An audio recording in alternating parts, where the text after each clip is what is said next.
sasakyan na. Tawid lang tayo sa pedestrian.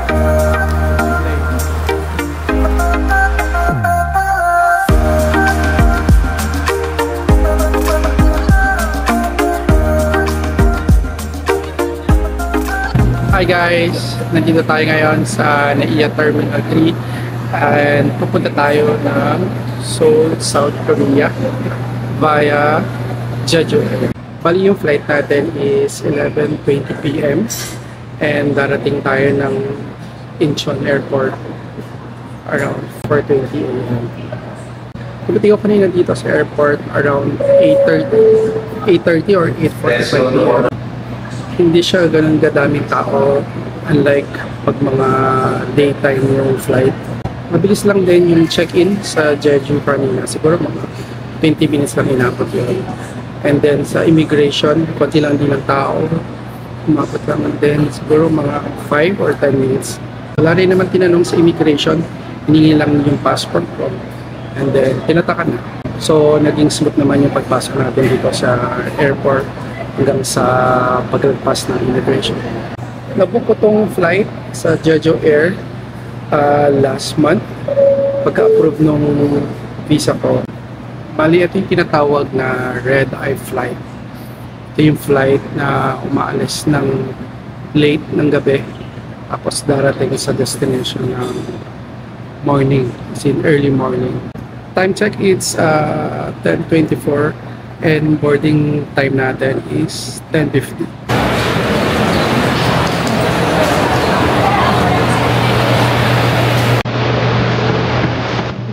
Boarding time.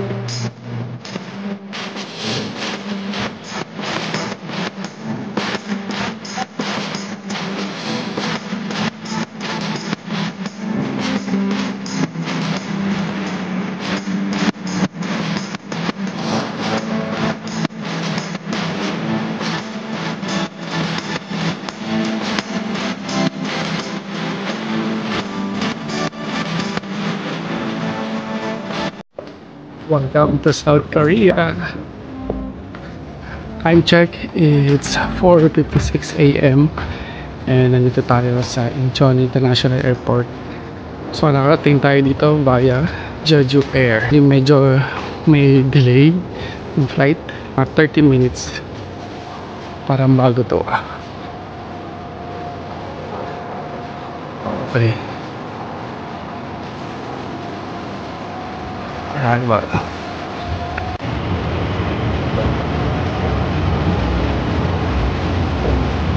So para makapunta sa immigration, sasakay tayo ng train.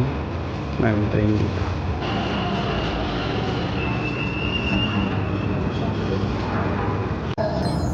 Nakalagpas na tayo ng immigration. So mabilis lang din kasi wala namang masyadong tao pa. Nakagawa naman ako ng e-arrival card bago ako pumunta dito. And then nakagawa na kayo ng e-arrival card para pagdating dito hindi na kayo magsusulat pa. Doon sa immigration, ang binigay ko lang is yung passport ko. Siguro nakita naman nila na nakagawa na ako ng e-arrival card. Nandito na tayo sa may baggage claim area. Tayo natin yung bagahe natin. Sa custom, kung wala naman kayong dineclare, sundan nyo lang yung green line. Pero kung meron naman kayong dineclare, sundan nyo yung pink line. So para malaman nyo kung anong counter o kung anong carousel yung pag-claim ng baggage nyo, tingnan nyo lang tong board na to. So ito tayo. Ayan, yung kanina. So makita naman kung anong carousel number 11. So hanapin nyo lang kung nasan yung 11. Okay. Kunti lang yung tao kasi sobrang aga pa. So dito exit kapag walang dineclare sa custom.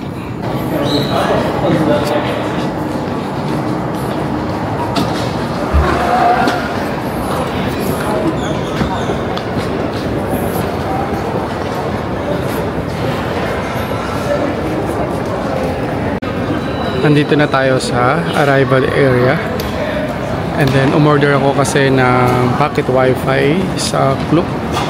Papunta tayo kasi ng Myeongdong. Doon kasi tayo magstay. Pero ang gagawin natin is magbabas tayo. May mga ATM machine din. Just in case na wala kayong cash na dala. So, DNS o F. Ito.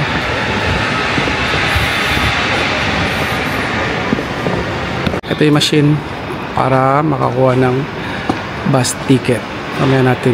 Mamaya tayo kukuha dyan. Nakalagay kasi dito, arrival hall letter F. Bakit hinahanap ko letter D? F pala. Kasi nagulat ako, wala naman. Ito lang yung sa D. Ayan. Yung weather is nasa 14 degrees Celsius. Malamig-lamig pa rin naman. Pero sakto lang. Ayan. Arrival F. I think dito na to.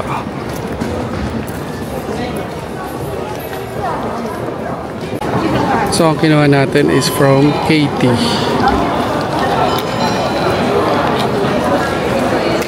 Dito tayo. So, nakuha na natin yung pocket wifi natin. In-order natin to sa Klook. So, inabot lang na 500 pesos for 4 days na yan. So, mura na. Nung last travel ko sa Japan, pinuha ko doon is nag-eSIM ako. Okay naman yung eSIM. Nagagamit ko naman talaga siya. Maganda naman talaga yung eSIM. Kaso, ang nangyari kasi, meron kasi akong transaction na need ng OTP. So, kapag naka-eSIM ka kasi, wala kang marireceive na OTP. Kasi parang ang gamit mo doon is yung local number nung country, nung bansa, kung nasaan ka. So, wala kang ma-receive na OTP just in case na magkakaroon ka ng mga fund transfer online. Kaya nag-decide ako na mag-pocket wifi. Yung mga upuan dito sa airport, may mga charger din. So, pag tinamad kayong maglabas ng charger nyo, yan, pag nyo lang. Yan. Charge na. Tapos maghanap tayo ng climate card. Yung climate card, yun yung gagamitin natin sa mga bus or mga trains. Sabi ni ate sa may CU, wala daw climate card dito sa Incheon. Meron lang daw sa Seoul. So, doon tayo maghanap ng climate card. Ngayon, maghanap muna tayo ng mga kainan kasi nagugutom na ako bago tayo pumunta ng Myeongdong. Magbabas lang naman tayo eh. So, mga nasa 1 oras din yan. So, dito muna tayo kakain. Burger lang. Ito yung order natin. Cheeseburger meal. Sa 8,400 won. So, that's around 300 pesos. May jacket na rin ako kasi medyo lumamig. Bili na tayo ng bus ticket. Dito.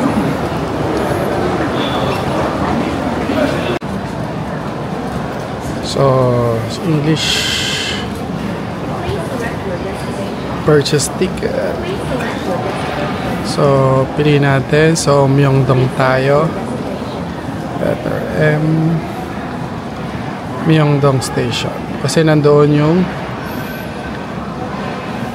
hostel natin. So, time check 6:38. Ang next na is 6:45 and 6:55. So, nakalagay naman dito ako yung oras ng mag-depart. So, ang duration is 1 hour and 1:25. Ano pinagkaiba ng one duration? 6:39 na. Piliin na lang siguro natin tong 7.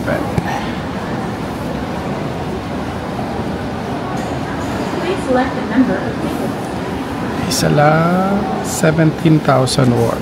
17,000 won. So sa peso, mga nasa 650. 664. Para pinagkaiba ng isa. Ito kasi duration niya 1 hour lang. Ito 1:35. Tingnan natin kung anong difference. Kung magkano. Kung may pagkakaiba. O pareho din naman pala. So dito tayo 7 o'clock.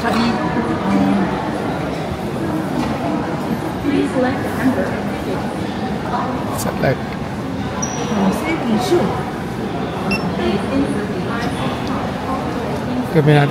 Gamitin natin tong GCash.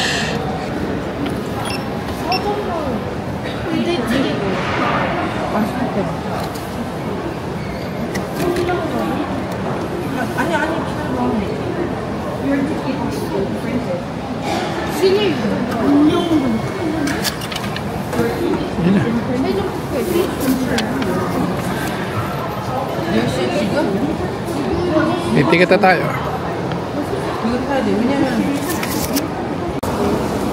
Chinek ko kung magkano na charge sa akin sa GCash. Yung 17,000 won. Yan, 666.34 pesos. Check natin sa Google. Tapos sa Google, ang conversion niya is 664.70 lang. Kaya almost the same lang yung rate ni GCash sa Google. 'Di ba? Tapos ito yung details nung bus natin. Platform. Nakita niyo ba? Platform 5B2. Yan, papuntang Myeongdong Station. So, doon siya sa labas. Hanapin natin sa labas yung platform 5B2. Okay tayo.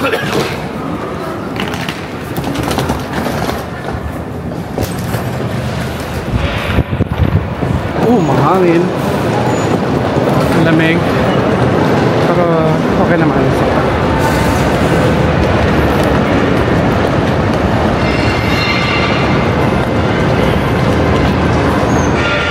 Ayan, hanapin nyo na yung platform. So tayo, 5B2 tayo.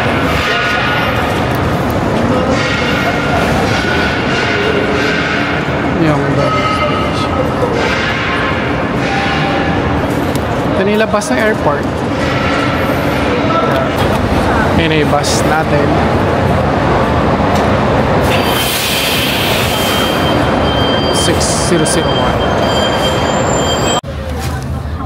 Ito yung tsura ng loob ng bus.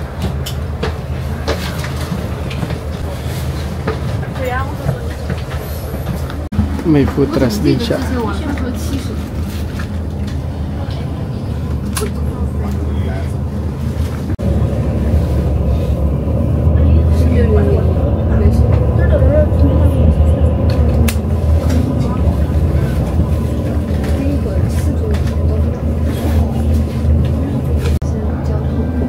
On time naman yung bus kasi 7 AM talaga yung alis.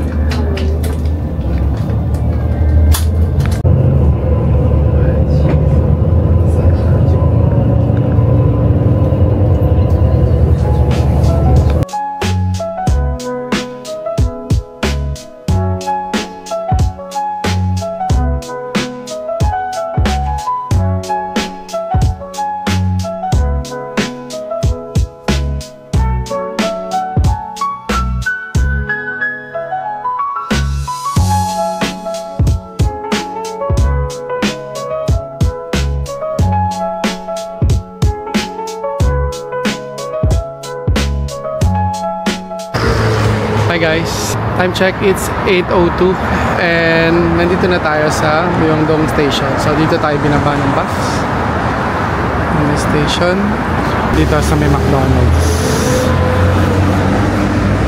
So hanapin natin yung Step In Myeongdong kasi doon tayo magstay. Pwede naman dyan sa underpass, pero pwede naman tayong tumawid kasi may malaking bagahe tayo, so walang elevator doon. So tawid na tayo sa pedestrian lane.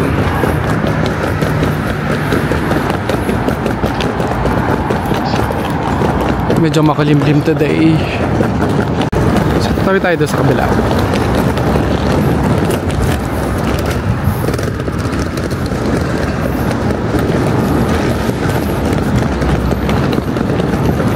Yeah, may pedestrian lane naman eh. Kesa mag-underpass tayo na napakalalim. Let's go.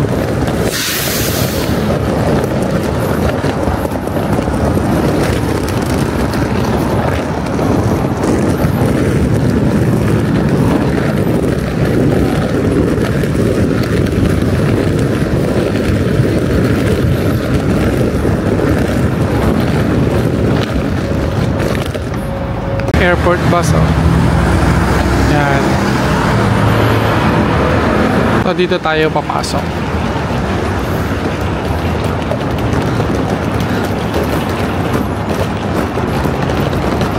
Based doon sa map, diretso lang naman. Ang tumbok nun is Olibyang din.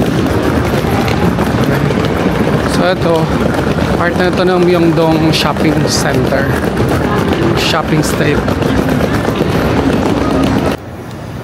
So nakita na natin yung Step In Myeongdong. Actually dito lang siya, katabi ng Olibyang. Ito Olibyang. Yeah. Tapos doon lang tayo nang galing. Yan, doon. Tapos ito na. Tapos ito yung pinaka main road. Yan, dyan. Sabi sa instruction, pumunta po na tayo ng 15th floor kasi nandoon yung reception area. Step In.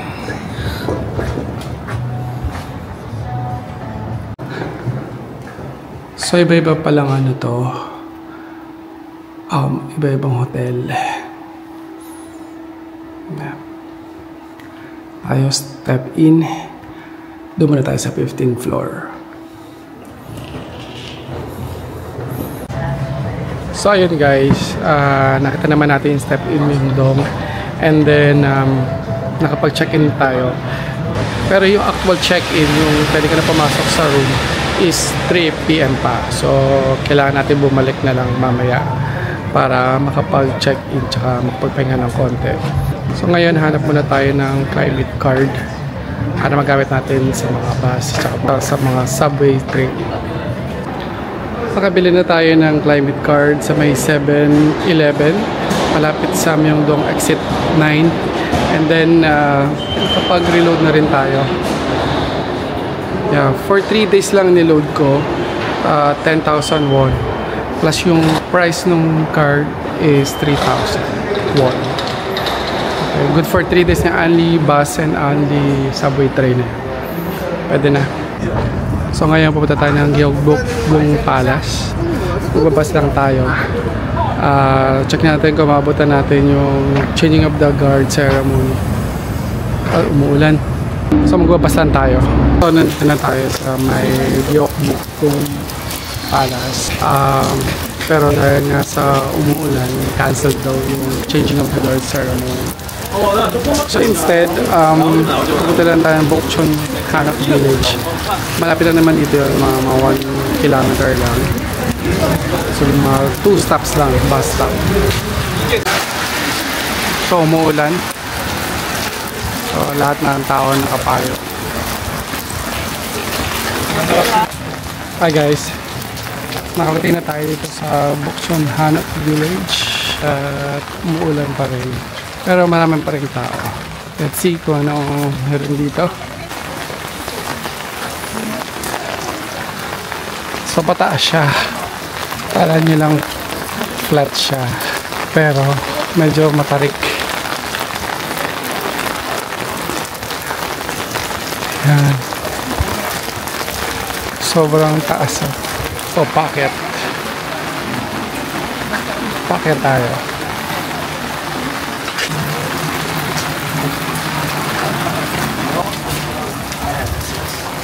Medyo matarik dito.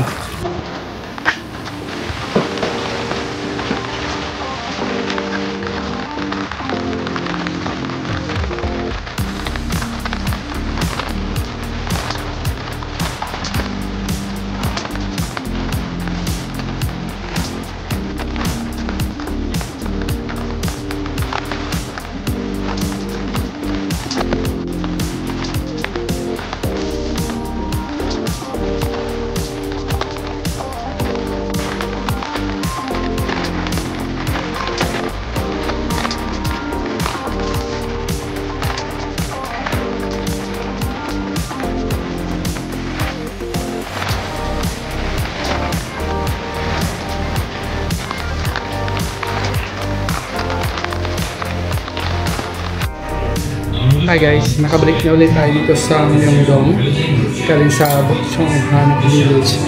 Ang traffic kasi para may event ngayon, holiday yata dito sa Seoul, kaya sobrang traffic kasi nag-bus lang tayo kanina, kaya may mga saradong kalsada, kaya magla-lunch muna tayo. Time check 12:16, so lunch time na rin naman, so order ako. Actually, hindi ko naman first time dito kumain. Ito na alam ko na madaling hanapin na kainan. Kaya ito, order ko yung delicious ramen at saka double cheese kimbap. Dito rin yan sa Myeongdong. So ito mga in-order ko, umabot ng 12,300 won. So nasa 400 pesos siya. 480, 460 pesos. So ito yung tsura na in-order ko. Ito yung delicious ramen, double cheese kimbap. That's it. Basang-basa yung sapatos ko tsaka yung pants ko. Kasi sobrang lakas ng ulan kanina. Habang naglalakad-lakad tayo. Napabili na nga ako ng payong. So sobrang lakas ng ulan. Sa wakas, medyo tumila na yung ulan. Nasa second floor tayo. Tapos ito yung pangalan ng pinainan ko. Kimbap. Time check, it's 2:32. And 3 PM yung check-in time natin sa Step-In Myeongdong. Siguro pwede na tayo maglakad-lakad papunta doon. Tsaka nakapag-charge na rin ako ng camera tsaka ng cellphone. Pag magte-travel pala kayo, make sure na meron kayong ganitong klaseng adapter. Yan. Yan. Laking tulong nitong ganong klaseng adapter. So guys, dito ako kumain. So ito yung store. This one, yung pinakita ko sa inyo kanina. Yeah. Then, ito yung mga menu nila.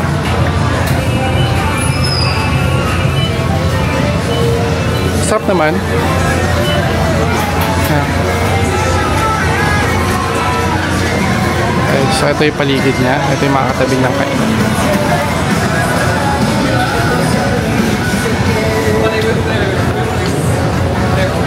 A few inches later.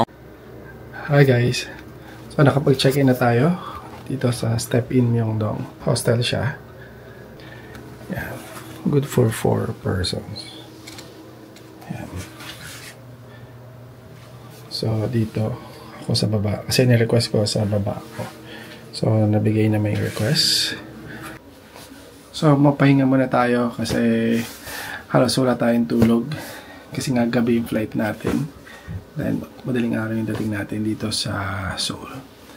So tapos 3 PM yung check-in time. Tapos maulan pa. Pahinga muna tayo. Tapos mamaya na tayo ulit lalabas. Tapos bumili na rin pala ako ng medyas kasi wala pala akong dalang medyas. Yung tatlo na to is 4,500 won. So nasa 170 pesos. Not bad, diba? Tatlo na yan. Nabook ko pala to sa Agoda last month for 3 nights. Nasa 7,700 yung binayaran ko. Pesos. 7,700 pesos. Much later. Hi guys. Time check, it's 9 PM. Actually, ngayon ulit tayo nakalabas. So, after ko kanina mag-check-in, nagpahinga. Ayun, tuloy-tuloy na. Siguro sobrang pagod. Hanap muna tayo ng mga kainan. Nagutom na ulit ako. Nasa 12 degrees Celsius. Malamig. Pero hindi man ako nag-jacket. May ng konti siguro. Kaya pa naman.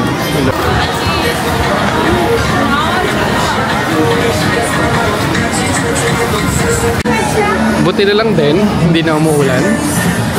Kaya madali-dali na maglakad. Tsaka mag-video.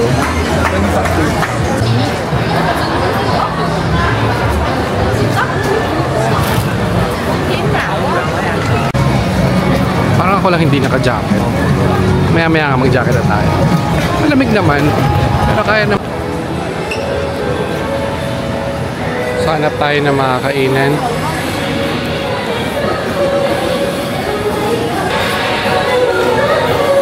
Ito marami dito kainan.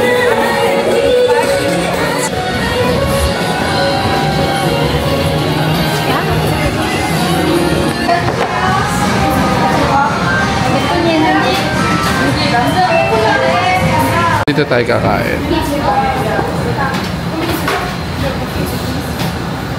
So, in order ko is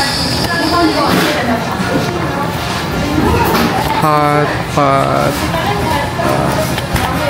Ito in order ko. Ito in order ko. Hot pot bulgogi. Side dish. Ito yung mga side dish. Kimchi. Toge. Hindi ko alam kung ano ito. Ayan. Ito natin ang ngayon.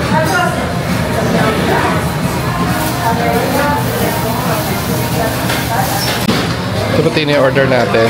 Ito yung hot pot bulgogi. Ayan. Tapos may rice. Okay. Kain na tayo kasi nagugutom na ako. Tapos na tayong kumain. O, dito tayo kumain. Yan. Korean Barbecue House. Raon. Yan.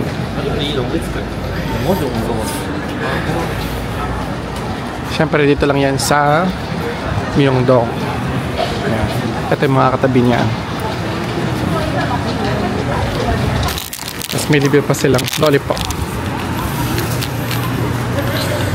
Sarap, nabusog ako. As in.